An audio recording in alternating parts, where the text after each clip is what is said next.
I am finally on vacation, but we're still here doing a show for you. What do you think about that? How do you make tuna tartare? All right, we'll find out these questions, the answers to these questions right after that. I'm Anthony. Welcome to No Vacancy Live. That's my friend Glenn. You're watching the #1 show in hospitality.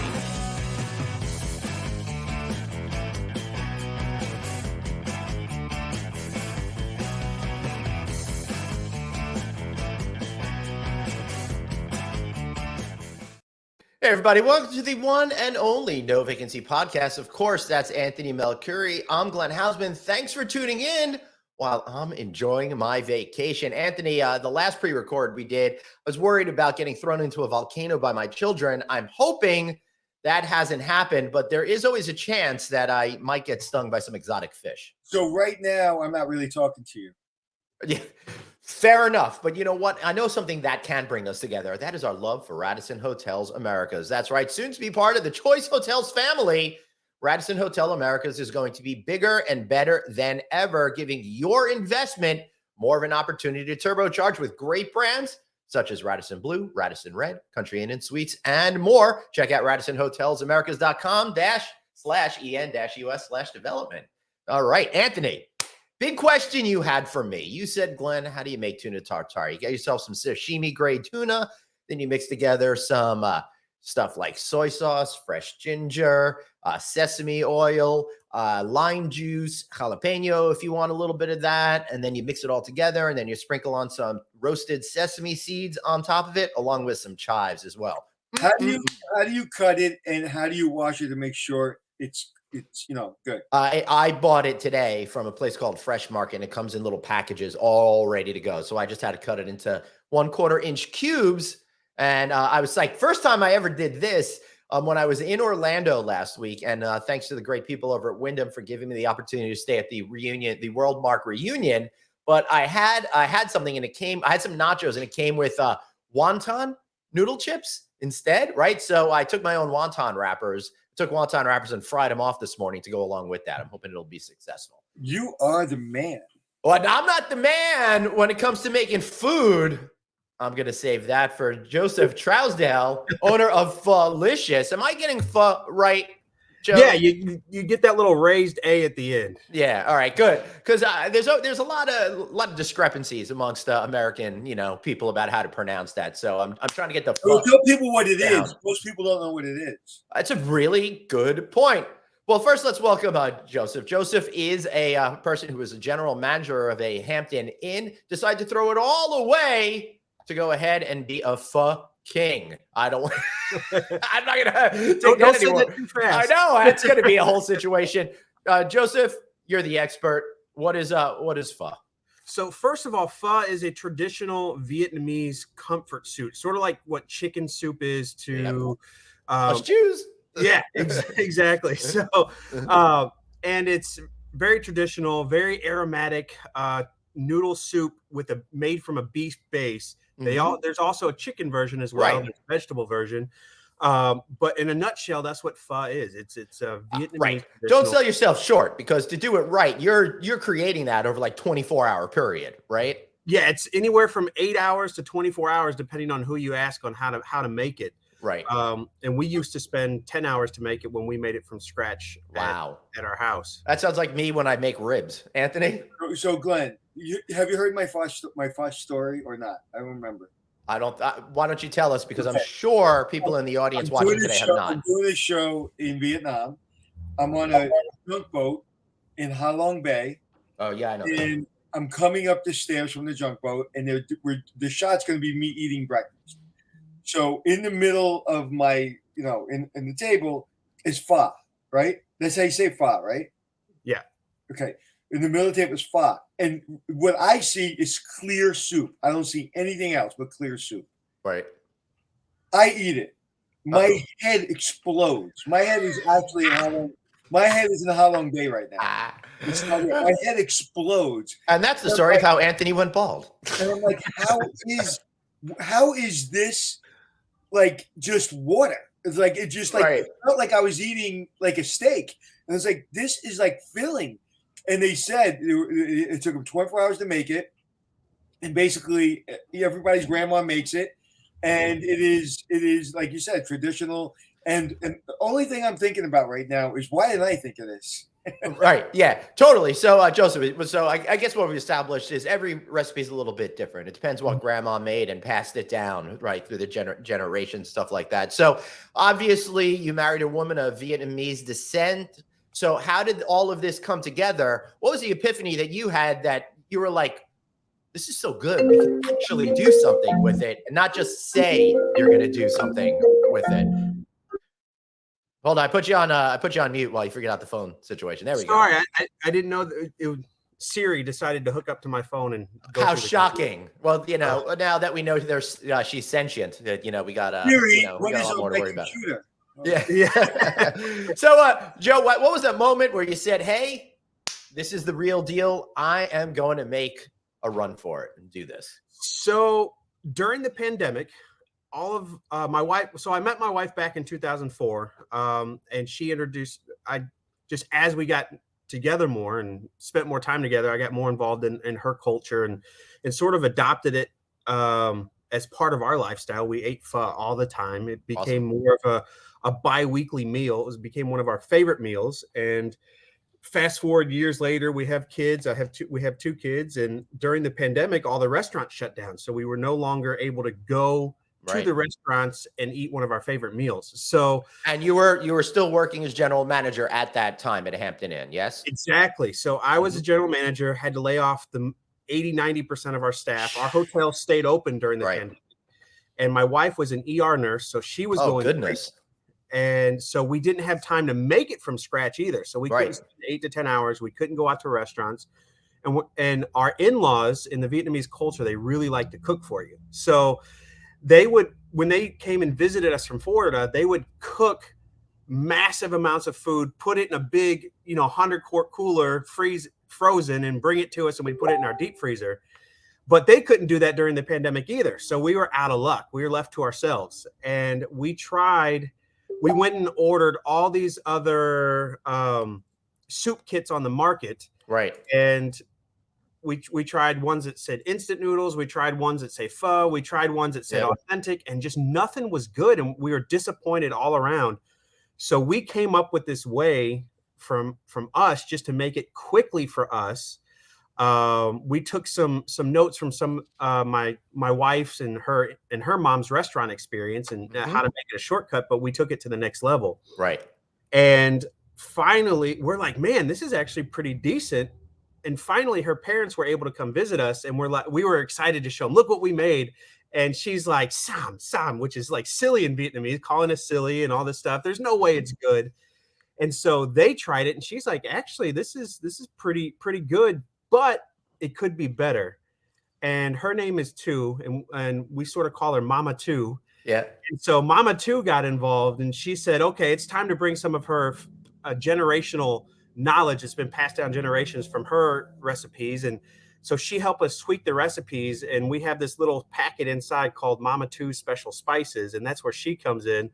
And it took it to a whole nother level. Like, it was almost better than almost any restaurant that I've been to. And I'm like, how did this, I don't know how it happened, but I'm glad it did. And we said we had to share this with the world. And so my head sort of clicked in and said, okay, now I can step in. And we created Felicious, and it just sort of the idea took off. Yeah, that's great. What an exciting thing. But that must have been a challenge for you to want to leave a job, which was obviously secure, being that you're like the only one left working in the property over there. Just so you know, being a general manager of a hotel is secure as walking on ice with shoes. Right. Yeah. Anybody who's been a general manager for more than 5 years realizes that every day they wake up when they get an ownership call and they're like, "Uh-oh, what's going to happen today?" Right. So it's like radio disc jockeys, the same kind of thing, right? Sorry, we love you, but we've gone all Spanish. Go home, right? Luckily, we had a great management company where I was at, and and when as we came out of the pandemic a little bit more, we started hiring more staff. Then we got into the whole labor issue, so it brought a whole nother challenge, a problem of to the hotel industry. And It wasn't until September. We launched in May of last year on Amazon and our own website. I'm just clicking on that right now. You can get the beef pho, authentic Vietnamese soup. And it just took off from there? Yeah, man. Yeah, it just took off from there. People started trying it and coming back. And so, we started seeing return orders, and it was pretty cool. And in September, actually August, my wife and I both got COVID. And luckily it wasn't a strong strain. So we weren't deathly sick, right? But we still both had to stay home for 2 weeks per the guidelines. And so we're just sort of sitting around. After about 3 or 4 days, we started feeling like our old selves again, but we still had, 10 plus days at home. So we spent the rest of the time building the business online marketing, all this other stuff. I spent all my time. And then after 2 weeks, I was like, man, look what we did in 10, 14 days. What if one of us was at full time like this? Right. And we both just said, you know what? COVID really put things in perspective of what was important. Yep. And we just said, forget it. Let's do it. And I gave my notice, which was the most nerve-wracking and scariest thing. Yeah, sure. And my boss was like, he didn't believe me while I was quitting. He thought I was going to a competitor. he's like, you can tell me. I was like, no, I'm selling soup online. Yep. Like, what? So what happened when you're selling on Amazon? And then you said something about an agreement when I heard Walmart. So we applied to Walmart Open Call earlier this year. First, we got on QVC. We were accepted to the QVC network, which we started selling. We won their big find show that they did. And so then we started selling on QVC. So it got us a taste of a little bit larger business. And we've been live on QVC several times. And then we applied for Walmart Open Call. 13,000 companies applied, and they took in 1,100. They accepted 1,100 people to come to their headquarters, pitch in front of, and we were selected. We were one of the 1,100 selected, which was crazy to us. Yeah. We had to read the email like 3 or 4 times to make sure we weren't misreading it. Right. And we were chosen to pitch in front of Walmart and Sam's Club on the same day. Wow. And so we had like 4 weeks to prepare, and it was just more anticipation, super exciting. And we got there, and the first day was just all events that Walmart had set up for all the vendors, like learning webinars, guest speakers, past Walmart Open Call companies that were accepted into Walmart and how it sort of changed their lives. It was a really, really cool experience and fun experience. And then the pitch day came, and we got in front of Walmart. We got in front of Sam's Club. We were able to make them samples. And as soon as they tasted it, that was pretty much all we needed to do. Was once they tasted it, it sold itself. That's awesome. And it was just. So how many units have you sold so far? Oh, man. Honestly, it's hard to keep. I've tracked the dollars. Right. Well, I want to $100 business. Yeah. So would you say tens of thousands? Oh yeah. So we've sold probably close to 50,000 bowls since we started. Wow. And so, who packaged it for you? Who does? Yeah. I was gonna say, how did you get from out of your kitchen to you not actually creating every batch yourself? So we still do that. We still what? Yeah. So we started off in our kitchen at our house. We turned our 600 square foot office in our house to a little FDA manufacturing thing. And then we quickly outgrew that, and we got a 2,000 square foot facility here in town. And then my wife quit her job shortly after I did, and we just sort of went to town on it. My wife's parents did come helping a little bit for the QVC when we had to make that order. Right. But because you all of a sudden you're met with a gajillion orders that you didn't expect, and you're not prepared for that, right? Yeah, QVC is like, you have 4 weeks until we air, and this is how many you need. You need 1,500 units, which is like 8 packs of bowls. So we're looking at 10,000 bowls that we have to get done in like 3 weeks, and we're like, what do we do?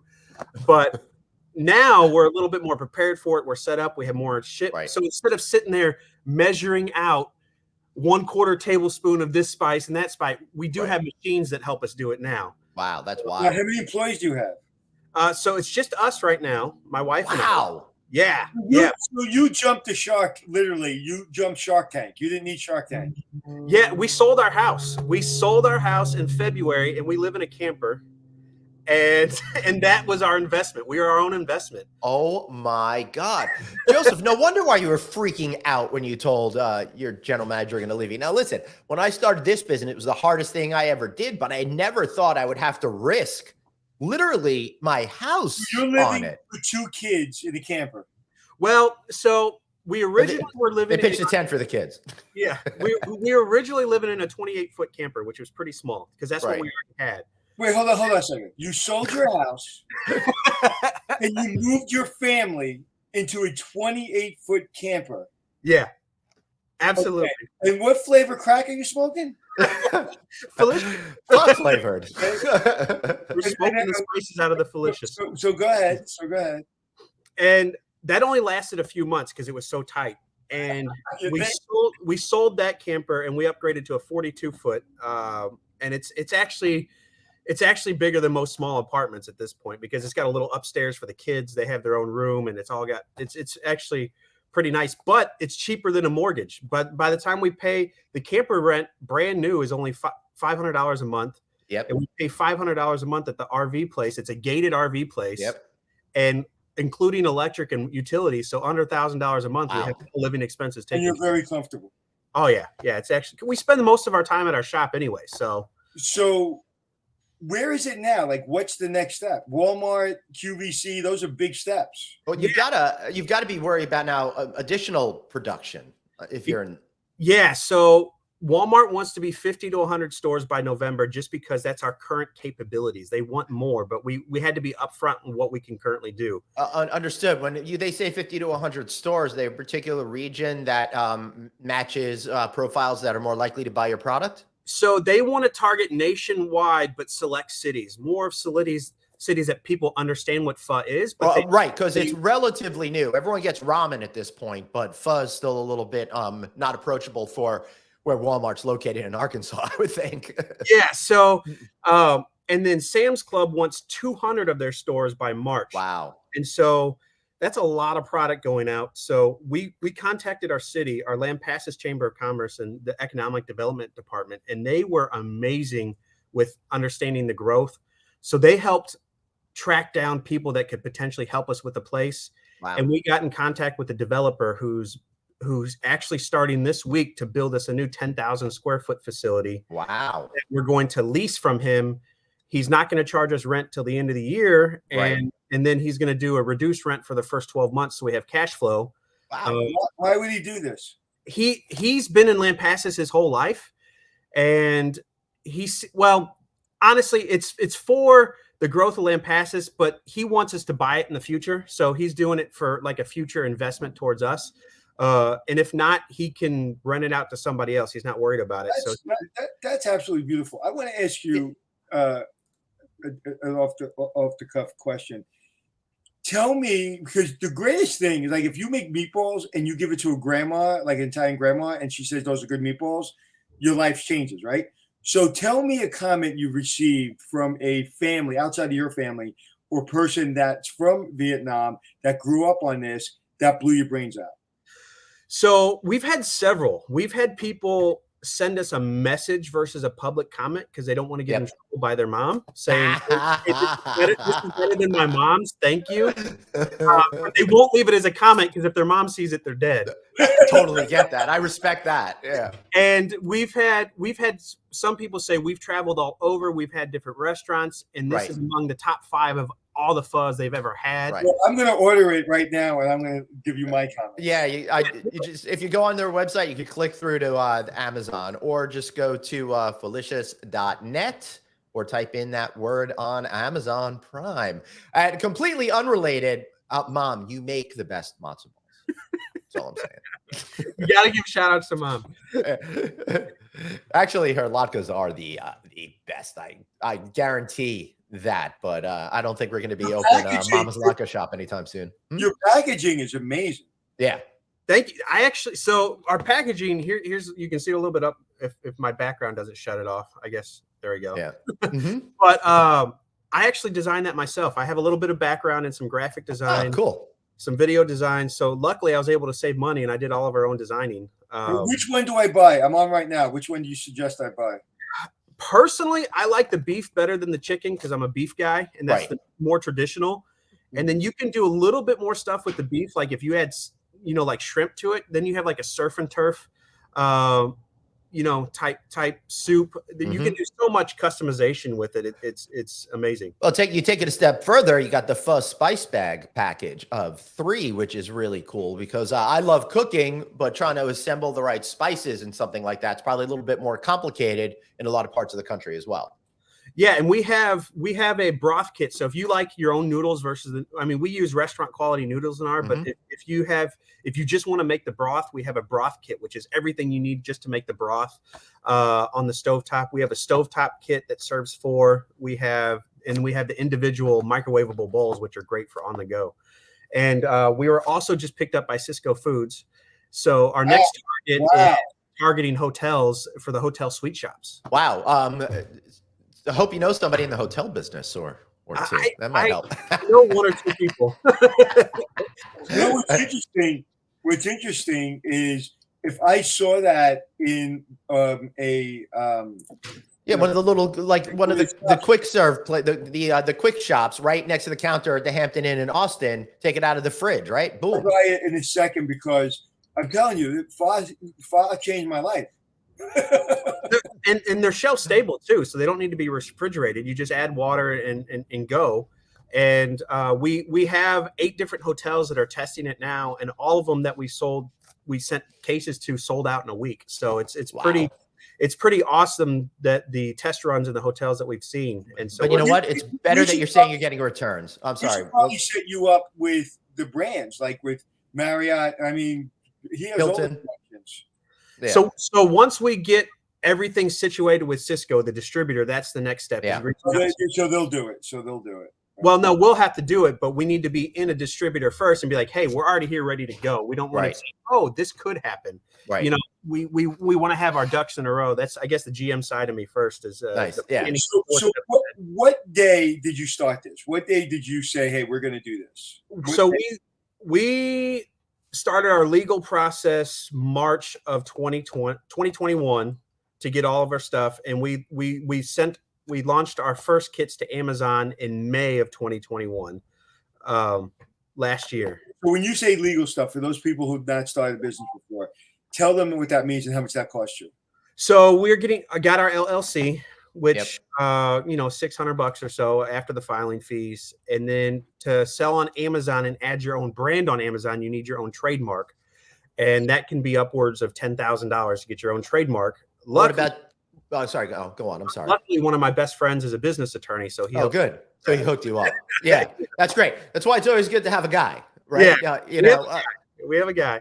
Yeah, being that Anthony and I have a lot of Brooklyn in us, we know the importance of having a guy. But also, don't you have to deal with the FDA and stuff like that? And that probably is a costly, time-consuming process as well. It's not really costly. It's more time consuming. First, we had to register with the state for food manufacturer's license. Mm-hmm. Then, luckily, I already had all my food certificates from the hospitality industry, which helped. Yeah. And my wife got hers. And then once we got in and got our new facility set up, we registered with the FDA. Right. Luckily, we don't fall under USDA because USDA is like daily inspections. So it's easy. Thank goodness. Well, yeah. I mean, you look at like processing plants for meat, they have USDA built into the building. Yeah, they have a USDA person on site every day. Mm-hmm. So luckily, we don't fall under that category. We're under the FDA. Yeah. And so it was more of a paperwork, lots of research, getting the correct insurances in place. Yep. That and kind your of stuff. business attorney helped you with all this. Yeah, he only helped us file. My wife was amazing at researching online and learning how to do a lot of stuff because she has a passion for that. And then my research as well and past knowledge that allowed us to research in the right direction from the hospitality industry and getting the right, and going down those right avenues of where we had to go. So you could package it and send it without an inspection? So we had initial inspection to get our license, and then we're subject to surprises anytime. Yeah. If somebody complains and throws, that kind of thing. But when we do the food processing and actually packaging the spices, we put the whole gown on, the hairnet, the beard. That's net, fun. Yeah. You know, So on a scale of 1 to 10, where are you as far as expectations? Are you at the 10 where you thought you would be, or did you surpass that, or are you below that? For a year into this business, we're way past my expectations, you know, of especially now without Walmart and everything. Our thing was, when we first started, we said, if we get to sell 20 units a day on Amazon, I'll quit my job. An average of 20 units a day is what we first said. I quit my job before that, but now we're way past that 20 units a day on Amazon. That's great. You know, and then plus we have the QVC. So the package I just bought, which will be in my house hopefully tomorrow, you package that literally in your house. Yeah. So if there's a beard hair in there, just pick it out. So how have you? I'm not asking you numbers, but have you surpassed your salary and your wife's salary in your business yet? Not as far as profit goes, because we're still reinvesting that. In sales, yes. So in sales, So I'm not shy. I tell people, because it's public information. Yeah. Our first 6 months, we did $70,000 in sales from May until the end of last year. Right. Year to date, we're at $180,000 of sales. Wow. Now this year. That's wonderful. And now, then, would you go to Shark Tank or no? So we actually applied for Shark Tank. We got through 2 interviews, and we got 2 different callbacks from Shark Tank. And their producers said they were a little bit scared because we were so new. We were only, less than a year old. They said reapply next year. Right, because they're afraid that you'll be gone by the time it airs. Yeah, because it's such a new company. Yeah. But honestly, we really don't need the investor, but for the money wise, but we understand the value that those type of investors would bring. Right. Not necessarily the marketing of the show, but the connections and the value that sharks would actually bring. Yeah, the actual ability to get you on shelves. Also, I would have found you on Shark Tank, and I would have bought it immediately because I've been looking for something like this. I want to introduce this to my family. Well, it's a good thing you found it on No Vacancy Live. They have no idea what this is. Well, this is much bigger than Shark Tank. Yeah. Well, and our marketing, we've been only doing about $1,600 a month in marketing right now, just directed towards Amazon. We're about to scale that way up. We're working with a couple verified food people on TikTok now. So that's been huge. And we're just, as we get closer to the Walmart launch, we're going to scale up the marketing, of course, to go along with that. That's great. And I would say if you want, I'll give you a copy of this today, and you could use some of the clips if that'll awesome. Help Yeah, any kind of media is good media. Yeah. We're I know I don't have to ask Anthony that. He's already bought your product, so he's all in.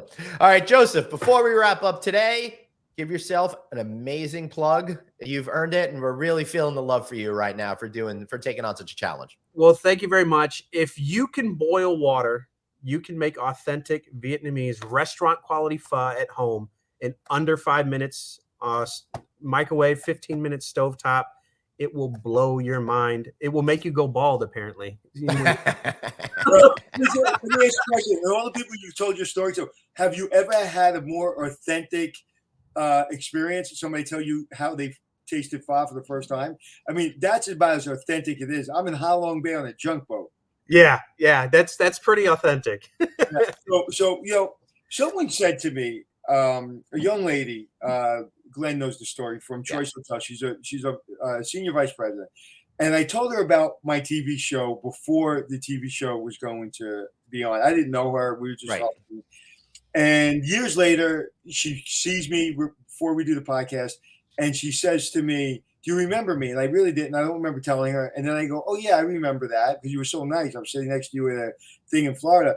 And she said, so she goes, when you said you were going to do the show, I kind of was like, I don't know who's going to invite you in to do this show, but whatever, good luck. And then years later, she sees me at this convention in Vegas, and she turned to me before we went on air, and I'll never forget it. She goes, "I'm proud of you." That is the first time anyone's ever said that to me as a grown man. They said, "I'm proud of you." And I'm going to say what she said to me. I'm proud of you, and I'm proud of your wife. Because you can sit here and you can show all the success stories, and you can see the grind. That's why I asked about the lawyer. That's why I asked about how much, because people think you were on QVC, people think you were on, all these area places, and that you're sitting on $1 billion and you guys can go on vacation. You're done. and you didn't even start yet. You're just now starting. So I just want to say, on behalf of me and Glenn, who are both entrepreneurs, we know how hard it is. And tell your wife, just great. And thank you for doing this. Because a lot of hoteliers were spun off. You at least had a job, but a lot of them were spun off. They didn't know what to do. Mm-hmm. You are an absolute example of that. If you think and you react and you work and you commit, living in your trailer with your 2 children and selling your house is a commitment. Yeah. So thank you. And good luck. Thank you very much, guys. It was a pleasure to be here. It's just surreal, and just go for it. Believe in yourself, believe in your partner, and the sky's the limit. You just said it. It's very important that you have a good partner. If your wife wasn't who she was, you wouldn't be where you are. And if you weren't who you were, she wouldn't be where she is. So I mean, she's put up with me for so long, so she's got to be. Well, we put up with you for 30 minutes, and we can't wait to get rid of you. Joseph, that's because we love you. Thank you so much for being here, man. We really appreciate you. Have a great weekend. I don't know. It could be a Monday when we're airing this. I don't know. Give your cell number to whoever you contacted, so when I get the file tomorrow, I can send you my true feelings. Oh, and how long will it stay in good in your house? So the expiration date's on it, but it's generally a one year shelf life. All right. So I could order it now before I head off on vacation. All right. Yeah, I just wanted to make sure.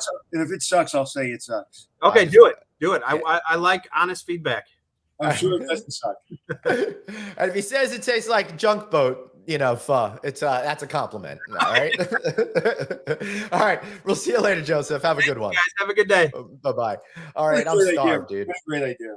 Yeah, I think it's really terrific. I love that we're able to present stories of people who worked at a hotel that caught that entrepreneurial spirit and are utilizing those skills to success. It's who we are, man. It's what we do.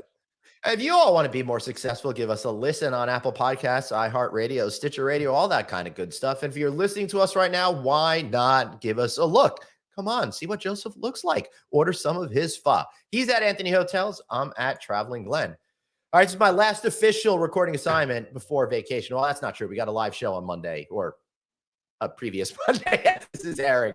I'm just going to be quiet, go finish my tuna tartare, and serve it up. Anthony, any final words? Peace on earth. All right, everybody. Remember, you've got one life, so blaze on and be kind to yourself. See you later. Glenn, I want to taste your tuna tartare. You should package that and sell